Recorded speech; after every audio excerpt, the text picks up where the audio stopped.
육사 총무국 동지의 수석 부회장 김동욱입니다. 제가 오늘 기자님들 앞에 설명해 올릴 내용은 5.18 진상규명조사위원회가 작년에 1월에 발족을 했습니다. 발족을 했는데 이게 법정신에 위배됩니다. 지금 3,000% 가고 있습니다. 그래서 여러분들께 고발하고자 오늘 이렇게 차트를 만들어서 나왔습니다.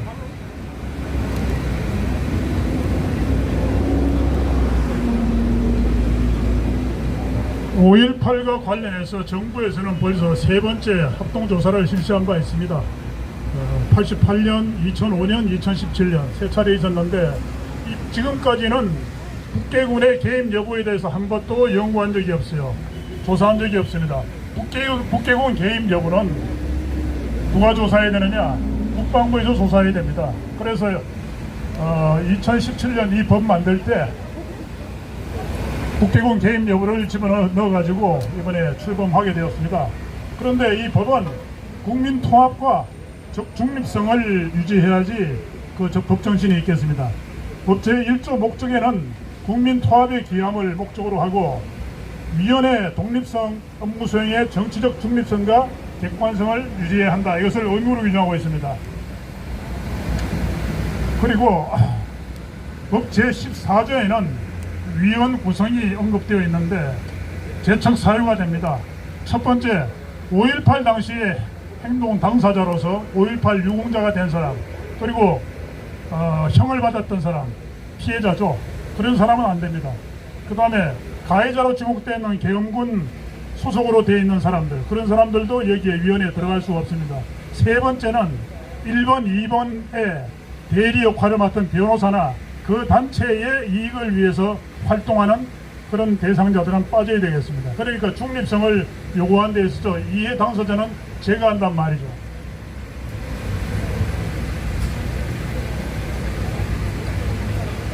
그런데 진상규명위원회는 9명으로 구성되어 있습니다.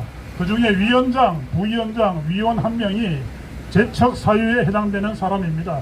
첫 번째, 송선태 위원장은 장관급인데 5.18 1980년도 재판에서 3년 금고형을 받았습니다. 그리고 5.18 유공자로 지명되어 있습니다. 그리고 현재는 5.18 재단 이사를 역임하다가 위원장으로 왔기 때문에 법적으로 피해자의 대리 역할을 했으므로 부당합니다. 이 사람도 제척되어야 되겠고, 안종철 부위원장 마찬가지 차관급인데 5.18 자료를 5.18 유네스코에 등재한 그런 사람입니다. 그래서 이 사람도 피해자 대리 역할이기 때문에 제척 사유가 되겠고, 세 번째, 오승룡 비상임위원은 전남대 5.18 연구소의 연구위원으로 활동하고 있었습니다. 그래서 전체적으로 볼 것 같으면 우리가 지만원 박사님을 5.18 연구위원으로 넣어야 된다고 나경원 의원 집 앞에서, 그리고 김성태 집 앞에서 그렇게 집회를 했는데 내로남불입니다. 5.18에 우리 우파 인사들은 배제하고 좌파 인사들은 자기들 입맛대로 집어넣은 겁니다. 그러면 다음은 송성태의 과연 이 사람이 5.18 피해자가 맞는가? 이 사람이 1980년 12월 8일 2심에서 확정이 났습니다. 3년으로 확정이 났고 계엄사 육군본부 82년 3월 15일 발행 책자에 의해 소개되어 있습니다. 그리고 이 사람은 광주 5.18 묘역에 가면 추모성화 공간에 설치된 석판에 5.18 유공자 명단에 이름이 들어가 있습니다. 송선태입니다. 그럼 이런 식으로 부적격자가, 제척자가 포함이 되어 있는데 전체적으로 이런 사람들 구성을 보면 여권 추천위원 6명, 야권 추천위원 3명인데 여권 추천위원 6명은 전부가 호남 사람들입니다.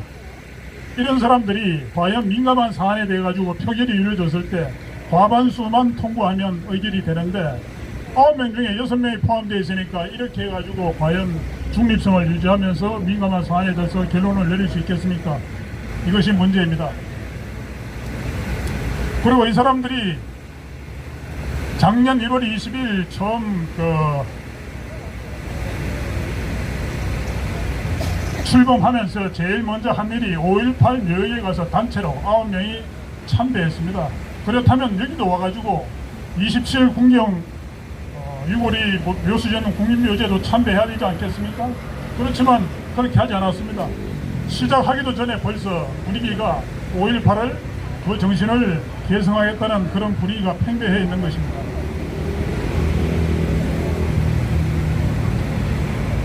다음 문제는 아주 심각합니다.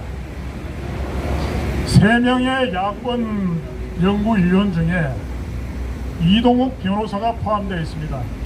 여기에 위원장은 이종협 헌병감 출신 국사 42인데 이 사람은 별로 전문성이 없고 그 시절에 고등학생이라서 크게 여기에 대해서 문제의식이 없었던 것 같습니다. 그래서 이동욱 이 사람이 연구위원인데 야권 대표로 아주 그냥 활발하게 하고 다니는데 그 활동 내용이 저희 입장에서 봤을 때 아주 가관입니다. 대놓고 5.18 유공자 편을 들고 있습니다. 여러분들 정명훈 씨 아시죠? 정명훈 씨는 2007년도에 귀순했습니다. 그래서 2013년도에 채널A에서 탕탕평평에 출연해서 내가 5.18 광주 사태 때 문제심을 경호하기 위해서 난파됐었다. 그리고 다시 올라갔다가 남쪽으로 귀순했다.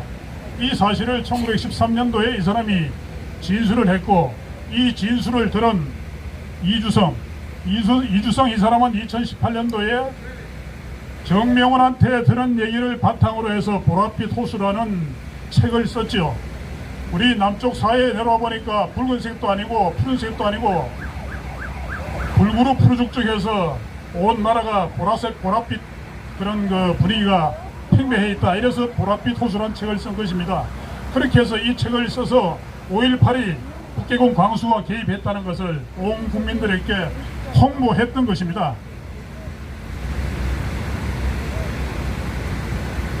그런데 이 이동욱이가 정명훈과 이주성을 금년도에 만났습니다. 불러냈습니다. 성남의 모텔로 불러내가지고 금년 3월 27일 날 먼저 정명훈에게 야 너가 그 직접 여기 왔다고 얘기하지 말고 북한에 있을 때 들었던 걸로 그렇게 좀 진술해라. 그렇게 해서 겁박을 하고 4시간을 회의해가지고 결국 견디다 못한 정명훈이 알았다 하고 진술서 사인을 해줬습니다. 그러고 나서 이 정명훈이 이주성과 통화를 했습니다. 야 미안하다. 내가 이동욱이한테 그렇게 협박을 받다가 보니까 지금까지 너한테 했던 말이 전부 논픽션이 아니고 내가 남한테 들은 얘기 전달한 걸로 그렇게 할 수밖에 없었다. 나도 남쪽에서 먹고 살라니까 협박이 너무 심해서 이렇게 했는데 이해해달라고 했습니다. 그리고 난 뒤에 이동욱이가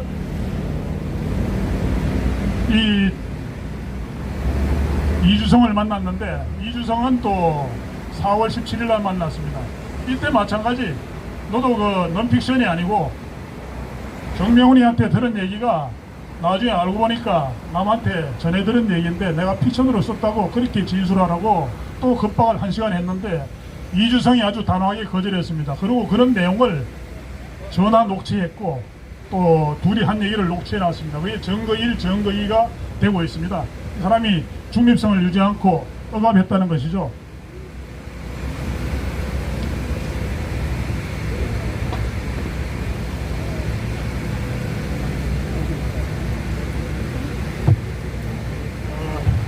겉으로 결론적인 사안인데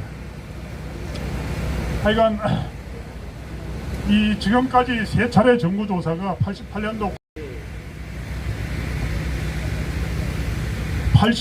광주 특위에서는 여기 없는 내용입니다. 발포 명령자가 누구였나? 여기 신동구 목사님도 와 있는데 발포 명령자와 과잉 진압한 내용에 대해서 88년도에 한번 광주 특위를 했었죠.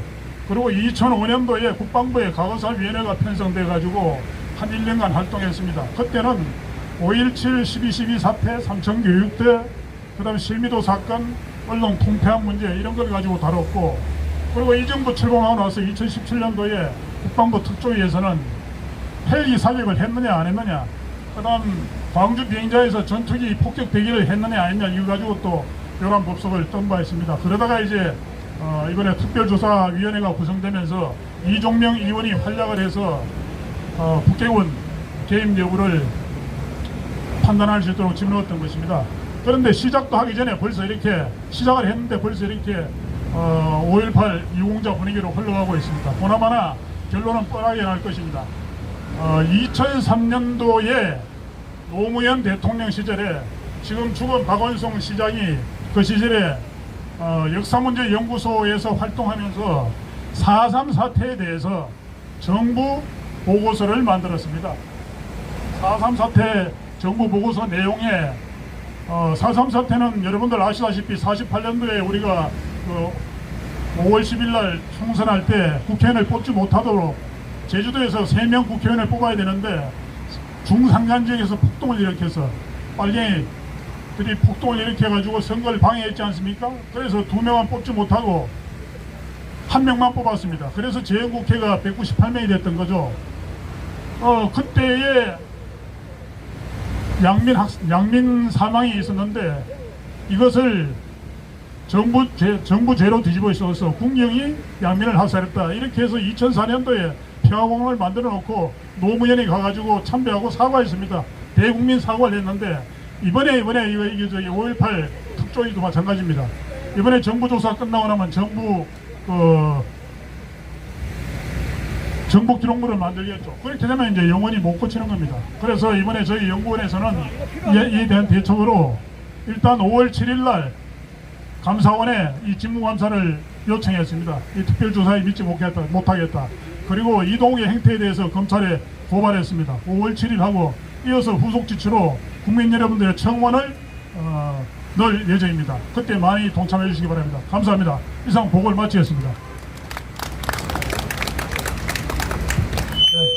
Oh, say, can you see by the dawn's early light what so proudly we hailed at the twilight's last gleaming, whose broad stripes and bright stars through the perilous fight o'er the ramparts we watched were so gallantly streaming, and the rocket's red glare, the bombs bursting in air, gave proof through the night that our flag was still there. Oh, say does that star-spangled banner